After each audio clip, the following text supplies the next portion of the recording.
네. 예, 지금부터는 IT 전문가인 이혜민 조국혁신당 당선인 모시고 라인 야후 사태 짚어보겠습니다. 어서 오십시오. 네, 안녕하십니까. 조국혁신당 이혜민입니다. 예, 선거 끝나고도 고생이 많으시다고 들었습니다.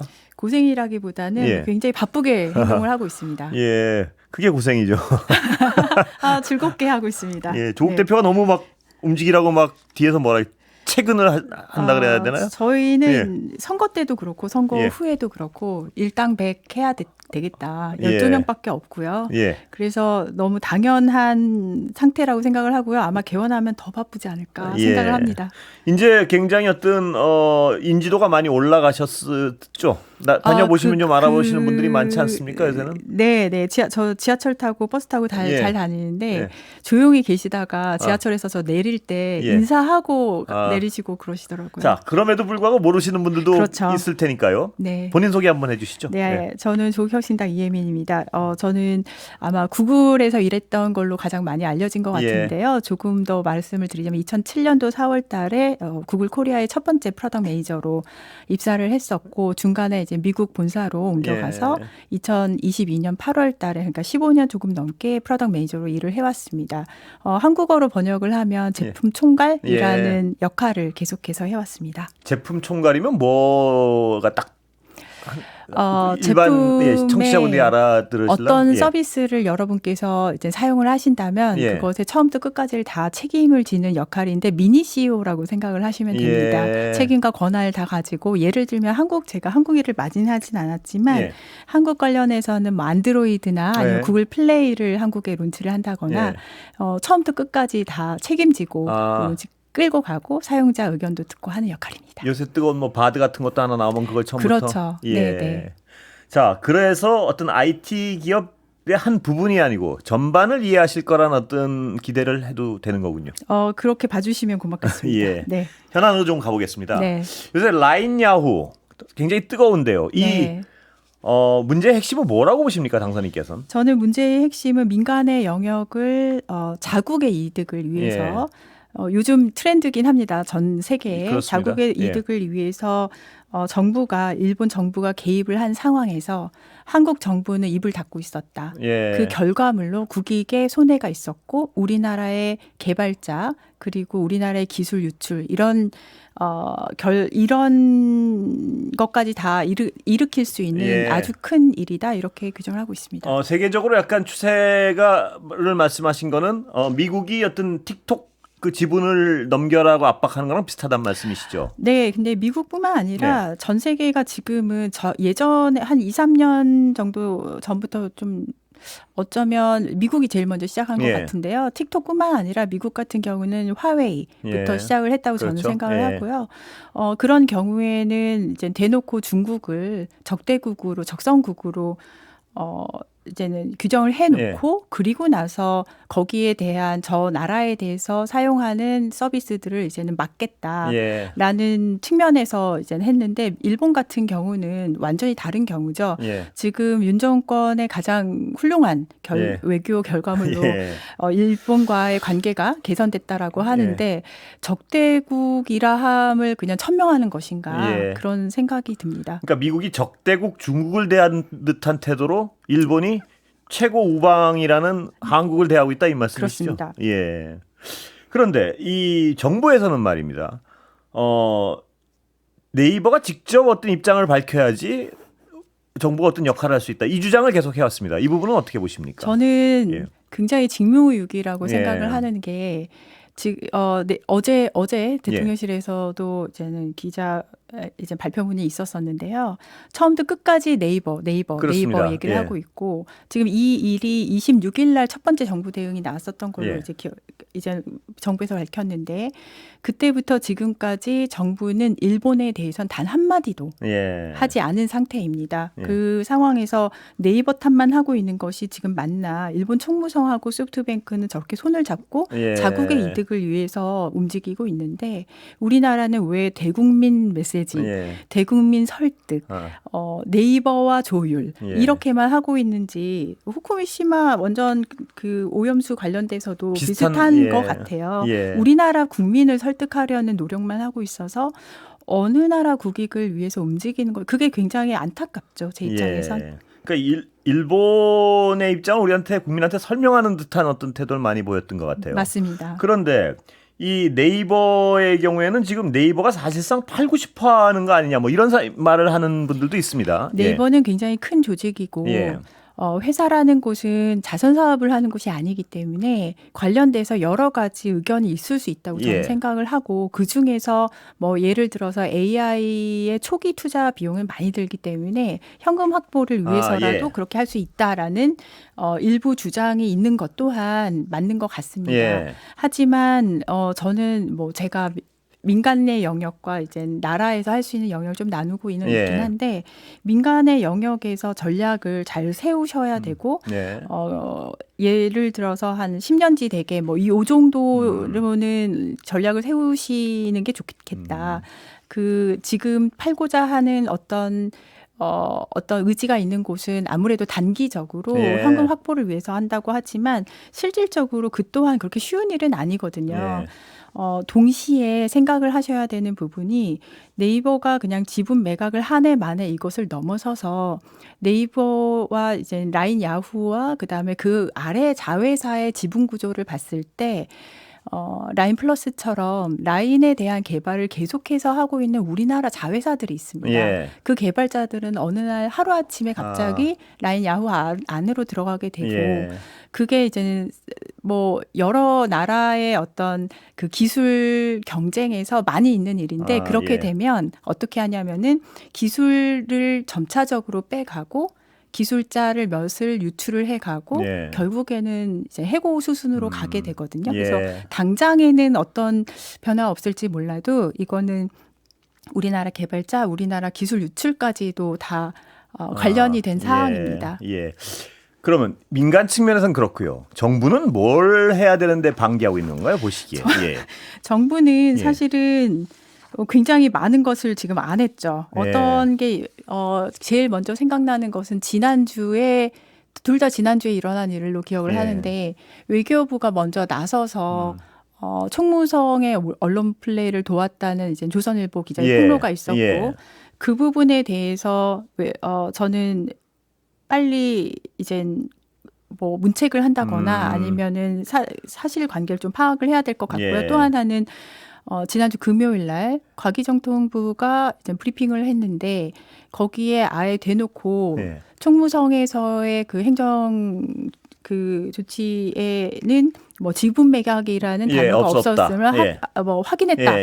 그래서 이게 뭐 국제통상법이나 이렇게 이제는 절차상의 문제를 저희가 제기를 하게 될 경우에 아주 불리한 위치에 대놓고 이제는 면죄부를 우리나라 정부가 준 꼴이 됐기 때문에 우리가 미리 규정을 해버렸군요. 그러니까. 그럼 엄청나게 안 좋은 불리한 위치에 서게 되죠. 그래서 외교부도 문제고 과기정통부도 문제고 그리고 이 일을 뭐 아까 말씀하셨더니 조금 일찍 알았다고 하더라도 그 대통령실에서 정책을 담당하시는 분께서 이걸 깔아 뭉개고 있었다거나 아니면은 아까 말씀드렸듯이 대일 대응을 못한 부분에 대해서 이 세 가지 다 잘못했다고 판단을 하고 있습니다.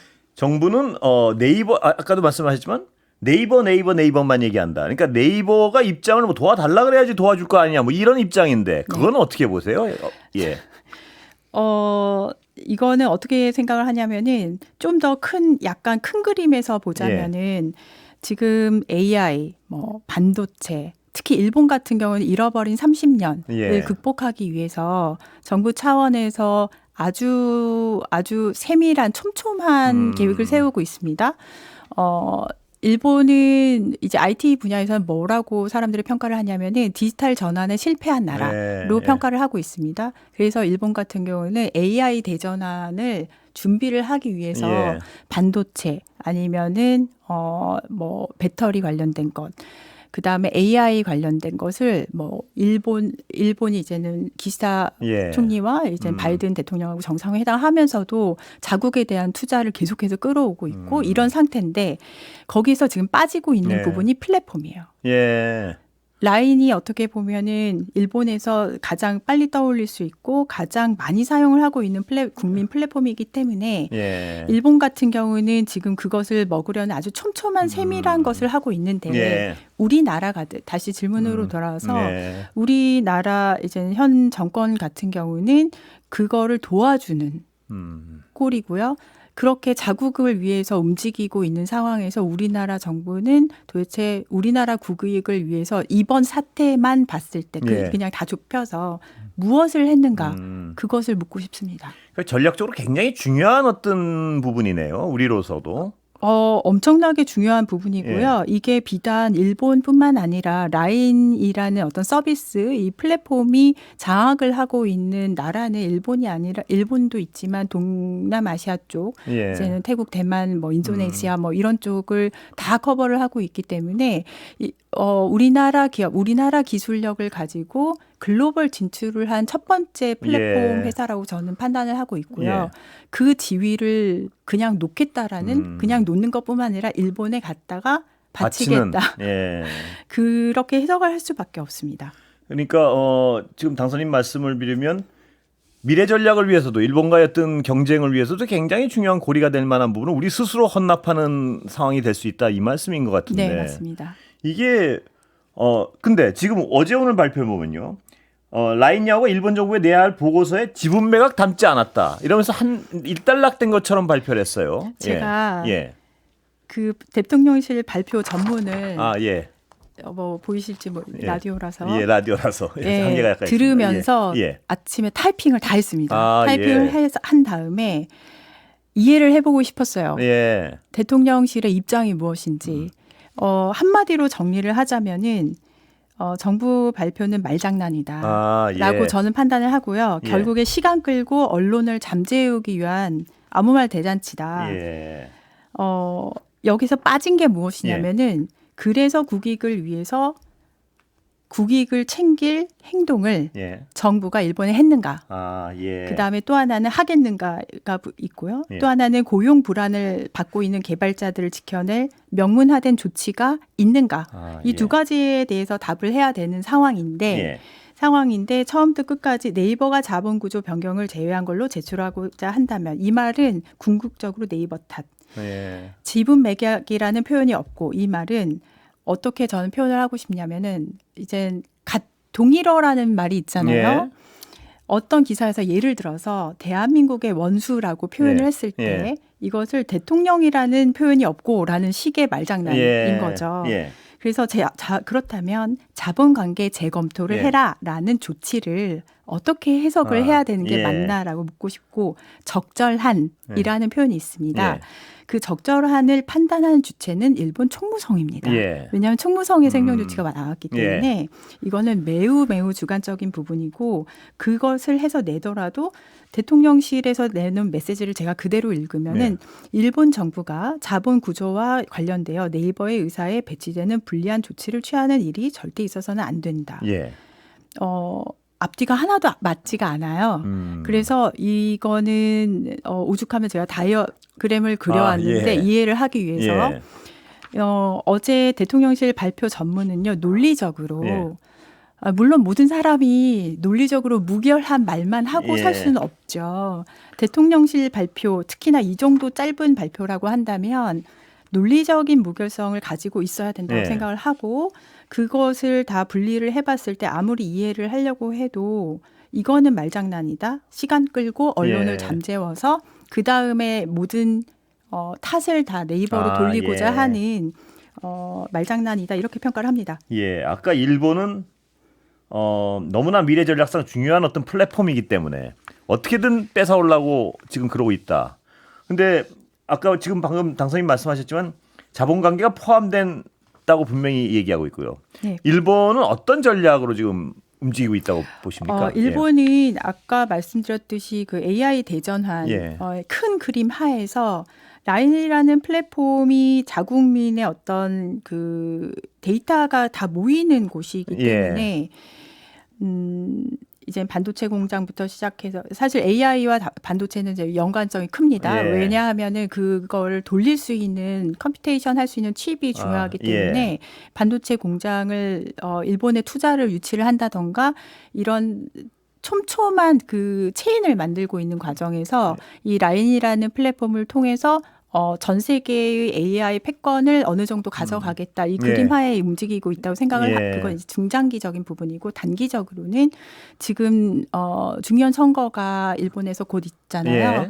기시다 현재 총리 입장에서는 이거를 통해서 어떻게든 지지율을 높이려는 목적 또한 있지 않을까라고 판단합니다. 그럼 그런 목적이라면 이 지분 장악을 조만간 하려고 가시적으로 움직이겠다는 어떤 저는 이미 두 번째 행정 조치가 내려왔을 때 이미 시작을 했다고 생각을 하고요. 소프트뱅크 같은 경우는 그렇게 녹록한 회사가 아닙니다. 소프트뱅크는 M&A 전문가가 그 안에 다 깔려 있거든요. 그렇기 때문에 이미 물밑에서 시작이 되어 있다라고 업계에서는 판단을 하고 있습니다.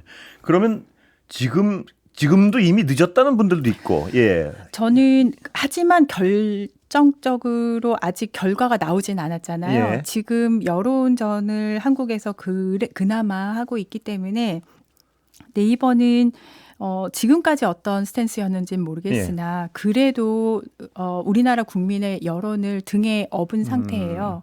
그렇다고 한다면은 이 플랫폼을 버리지 않고 챙길 수 있는 전략을 이건 사실은 민간의 영역이기 때문에 좀 조심스러움이 있지만 그 중장기 전략을 잘 짜주심을 좀 요구를 드리고 싶고 이번에 이사회에서 물러나신 CPO 분께는 굉장히 어려운 난감한 위치이시긴 하겠지만 버텨주시길 바라고요. 왜냐하면 그래야 지금 자회사들이 개발자들이 어느 정도 힘을 받을 수가 있고요. 또 하나는 GIO 이혜진 의장 이제 네이버 처음에 만드신 이혜진 의장께서는 글로벌 전략을 세우시고 계셨었고 그 측면에서 좀 전면에 나서 주시길 바라고. 정부는 어떤 역할을 지금 정부는 아까 말씀드렸듯이 지금 외교부, 과기정통부 모아서 TF 구성을 해서 일본의 구체적인 강력한 항의 메시지를 보내고 그다음에 일본 대사 초치해서 이 상황 전달을 하고 이런 식으로 일을 해야지 네이버하고만 이야기를 하고 있으면 안 됩니다. 그러니까 우리는 지금 우리 정부는 네이버하고만 이야기를 하고 있는 상황이군요. 거의 대국민 메시지를 내고 대국민, 있죠. 우리 국민을 상대하고 네이버만 상대하고 있는 상황이지 일본에 대해서는 정작 하는 일이 눈에 띄지 않는다는 말씀이시죠? 저는 지금 보수 정권인데 제가 이해하는 보수란 민족을 너무 위하고 우리나라 국익만 너무 위하고 이런 곳이 저는 보수가 가진 정신이라고 생각을 하거든요. 근데 지금 우리나라 보수를 봤을 때 어떻게 일본의 보수와 같은 결을 가지는가 그런 질문을 하고 싶습니다. 오늘 여기까지 들어야 되겠습니다. 지금까지 이혜민 조국혁신당 당선인이었습니다. 감사합니다. 감사합니다. 또 모시겠습니다. 네. 감사합니다.